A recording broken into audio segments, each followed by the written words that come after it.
specifically going to do geology, geology, geology. So I have the trigger words written here, and I also am going to be doing a little bit of rock tapping as well. So that is going to be mixed in there. And yeah, here we go. I'm just going to go ahead and start with the first word, which is serpentinite. Serpentinite. Serpentinite. Serpentinite.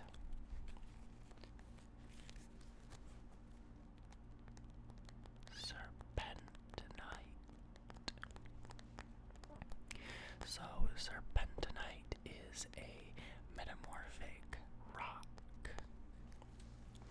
and it is formed by the hydration of mafic minerals.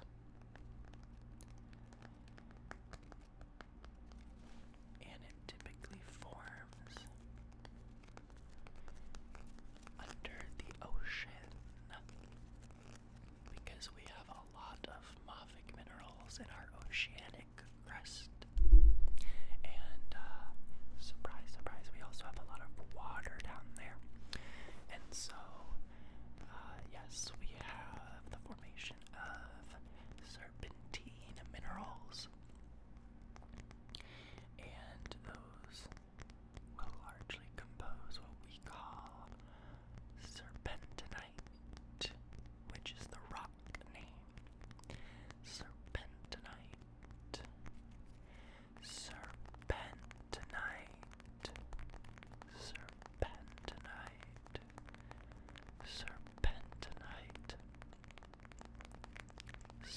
Serpentinite. Serpentinite.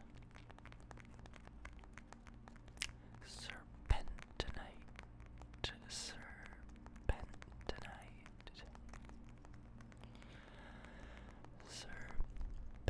Serpentinite.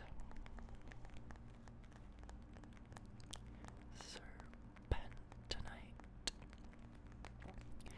So serpentine minerals are a group of phyllosilicates. So they form in sheets, and they are hydrous.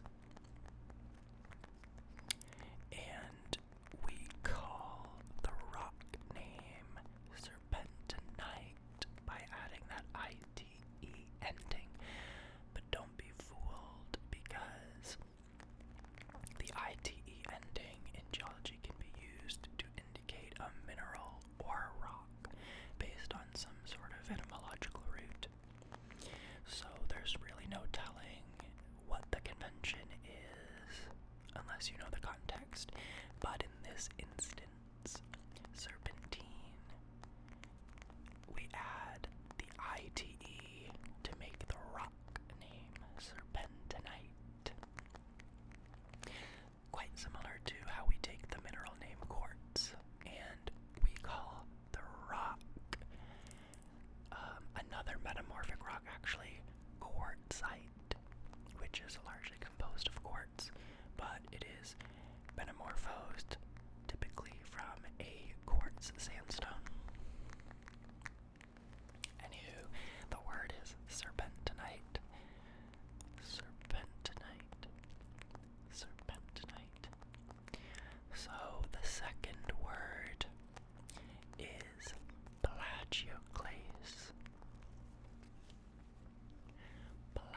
just call it plage for short. Plagioclase. Plagioclase. Plagioclase is a solid solution of two minerals. One is the calcium end member, anorthite, a calcium aluminum silicate, and the sodium end member, which is albite, and that one is a sodium aluminum silicate. And they are feldspar minerals. So plagioclase is the plagioclase of feldspar. And so it's a solution between those two minerals because depending on temperature, pressure, and the composition of a magma and or lava, that will determine what type of plagioclase will form if the right conditions are present for it to form at all. So plagioclase is fairly common in the outer mantle where that borders the crust, and plagioclase is also very common in the crust. Plagioclase. Plagioclase. Plagioclase. Plagioclase. Plagioclase. Girl, you got plage. Okay. Whatever you say. If you say you got plage. Plagioclase. Plagioclase. Okay. So we're gonna move on to the third word. The third word. And it is gypsum. Gypsum. Gypsum.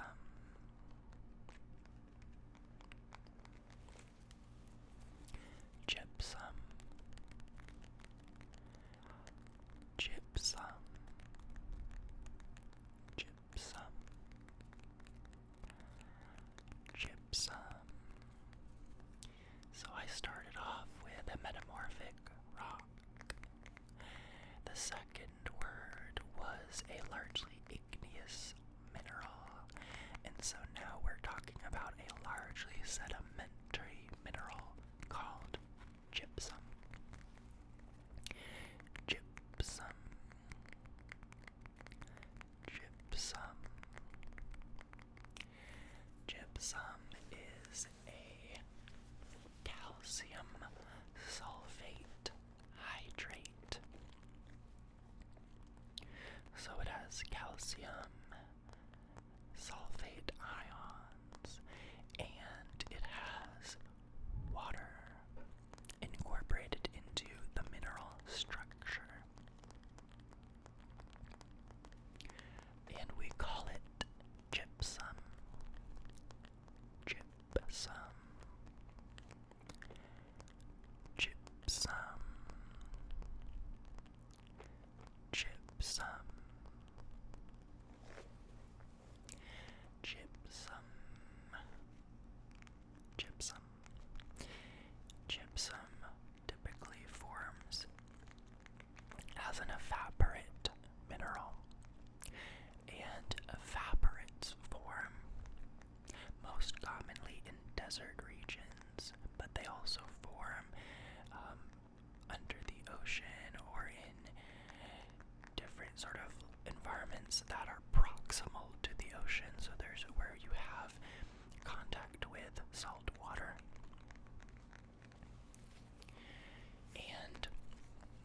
But the desert example, I think, is sort of the easiest to explain. For gypsum. Gypsum.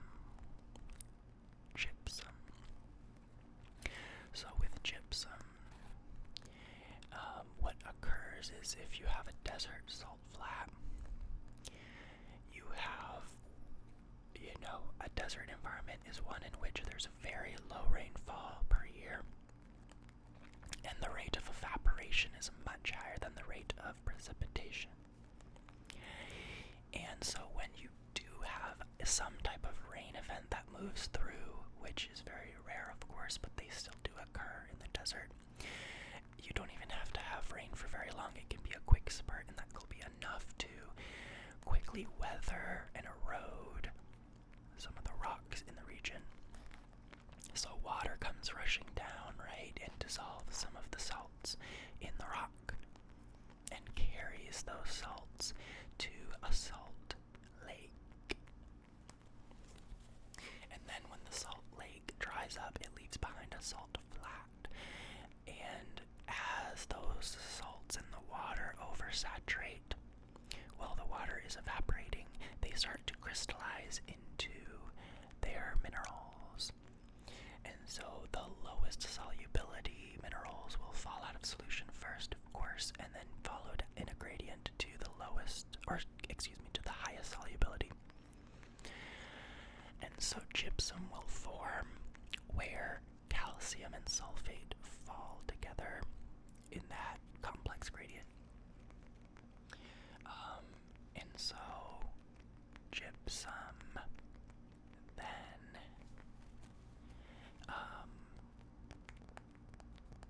either will form into sort of a mineral layer, or it can form into pockets. There's all sorts of different kind of forms. But then you end up with a place like White Sands National Park in New Mexico, and that is a place where a gypsum salt flat has blown with consistent wind patterns into these dunes of gypsum sand. And so that's a little bit of the story of gypsum. Gypsum. Gypsum. Gypsum. Gypsum. Gypsum.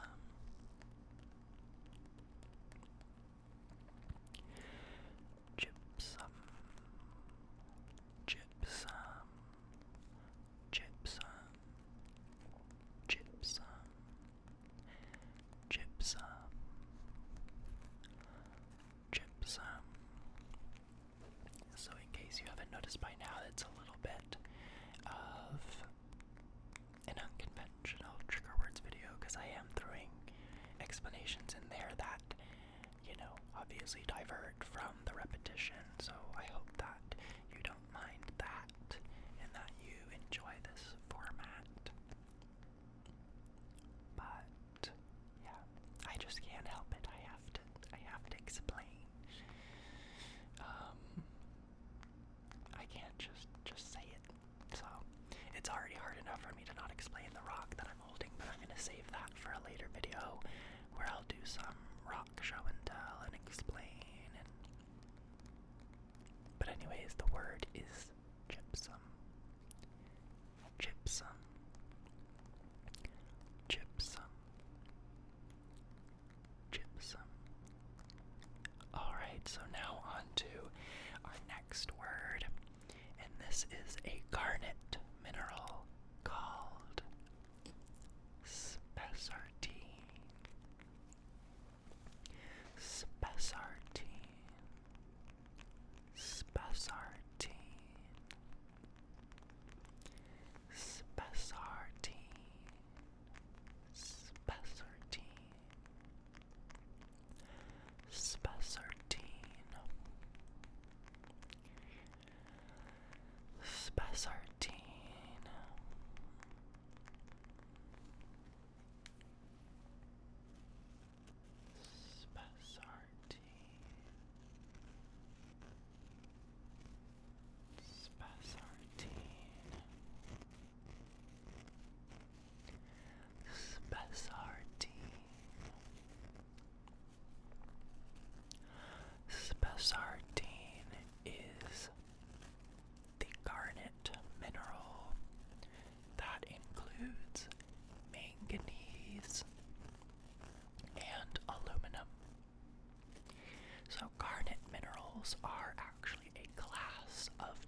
spessartine is the one that contains manganese and aluminum in large enough proportion to be included in the formula, of course.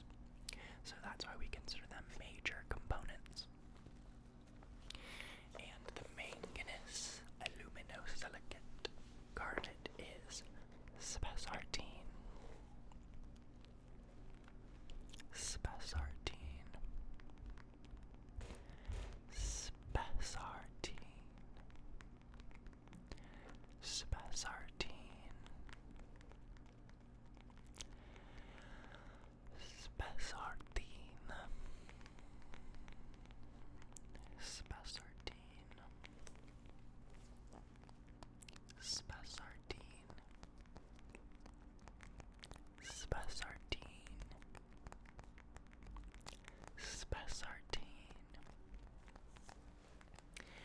Okay. So next I am going to do the word plutonic. Plutonic. Plutonic.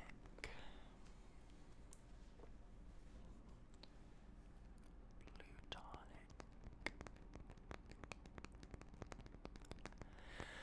Plutonic. Plutonic. Plutonic. Plutonic. Plutonic. Plutonic. Plutonic. A plutonic rock is an igneous rock that forms completely underground. And so it's basically a magma chamber that crystallizes and solidifies in place. And therefore, the magma does not ever make contact with the atmosphere. At least not direct contact. You know, there are still gases that exist in the subsurface of the crust,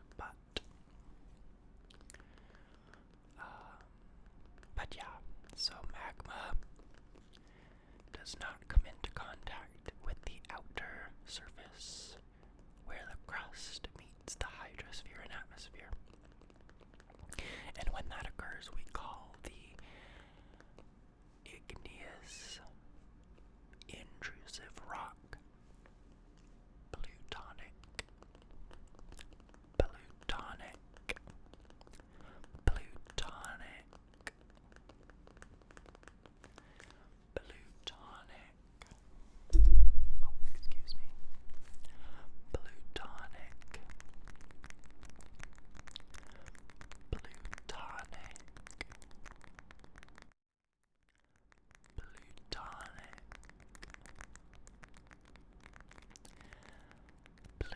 Plutonic. Plutonic.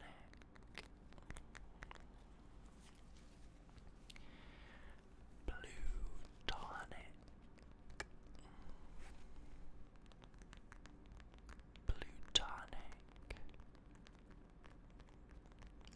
Plutonic. Plutonic.